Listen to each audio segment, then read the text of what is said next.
बैठक में। देखिए आज मुख्यमंत्री जी हमारे विधानसभा क्षेत्र में बारिश के कारण हुए नुकसान का जायजा लेने के लिए आए थे और केंद्रीय मंत्री और हमारे पार्टी के राष्ट्रीय अध्यक्ष जगत प्रकाश नड्डा जी भी आए थे।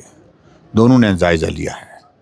अभी तक सिर्फ बातें सुनी थी, थोड़ी बहुत वीडियो के माध्यम से देखी थी, लेकिन मैं बार बार इस बात के लिए मुख्यमंत्री जी से बात कर रहा था, केंद्र में आदरणीय अध्यक्ष जी नड्डा जी से बात कर रहा था कि नुकसान इतना ज़्यादा हुआ है कि पूरा इलाका तबाह हो गया है। हम 30 वर्ष पीछे चले गए, एक तरह के इस तरह की क्षति हुई है। और आज उन्होंने स्वयं आकर के देखा मुख्यमंत्री जी ने कि निश्चित रूप से इसमें नुकसान हुआ है और इस नुकसान की भरपाई करना इतना आसान नहीं, कठिन काम है, मुश्किल काम है। आदरणीय नड्डा जी ने भी इस बात को अनुभव किया कि बहुत ज़्यादा नुकसान हुआ है, इस नुकसान की भरपाई करने के लिए वक्त लगेगा और उन्हें इस बात के लिए आश्वासन दिया कि केंद्र के समक्ष जो भी प्रस्ताव आपके इस सारे नुकसान की भरपाई के लिए प्रस्तुत करेंगे स्टेट गवर्नमेंट के माध्यम से, हम उसमें पूरा सपोर्ट करेंगे, पूरा उसके लिए जो है मदद करेंगे। और मुख्यमंत्री जी से मैंने विशेष तौर से इस बात के लिए कहा कि ये बहुत असामान्य स्थिति है, यानी कि सामान्य स्थिति नहीं है, इसलिए प्रोजेक्ट स्पेसिफिक होकर के, एरिया स्पेसिफिक होकर के यहाँ पर बजट आपको देना चाहिए स्टेट में, स्टेट की ओर से 1-2 करोड़ से 5 करोड़ 10 करोड़ से नहीं।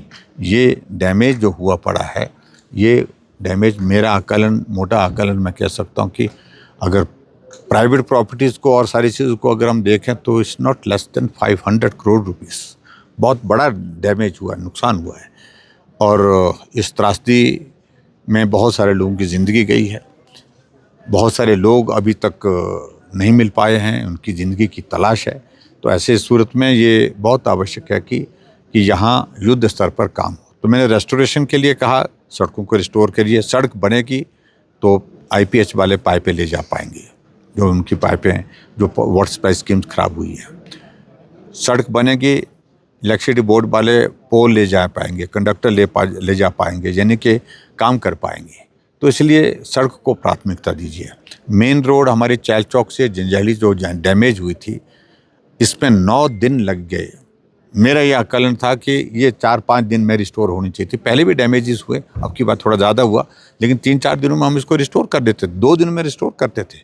मल्टीपल जगह से हम मशीनें लगाते रहे हैं पहले, क्योंकि PWD department as chief minister मेरे पास 5 साल तक रहा, तो हमने ऐसा किया भी है।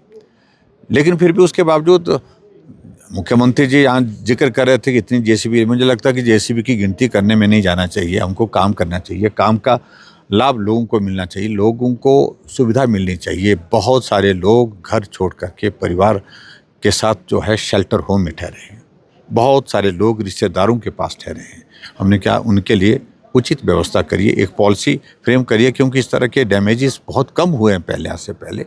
तो इसके लिए शेल्टर होम के लिए जगह तलाशिए, ताकि प्रीफैब स्ट्रक्चर के साथ उनको वहाँ पर कमरा दिया जाए और कम्युनिटी किचन की व्यवस्था की जाए, कम्युनिटी टॉयलेट की व्यवस्था की जाए, ताकि वो लोग सर्दी का मौसम थोड़ा आराम से काट सके, अन्यथा सर्दी के मौसम में बहुत बड़ी परेशानी लोगों को होगी।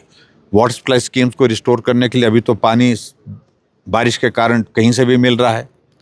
अभी तो जो भी टेम्परेरी अरेंजमेंट के मुताबिक जहाँ से पाइप जोड़ेंगे, पाइप में पानी आ जाएगा, लेकिन 2 महीने बाद, 1.5 महीने के बाद जब बरसात ख़त्म हो जाएगी तो पानी नहीं मिलेगा।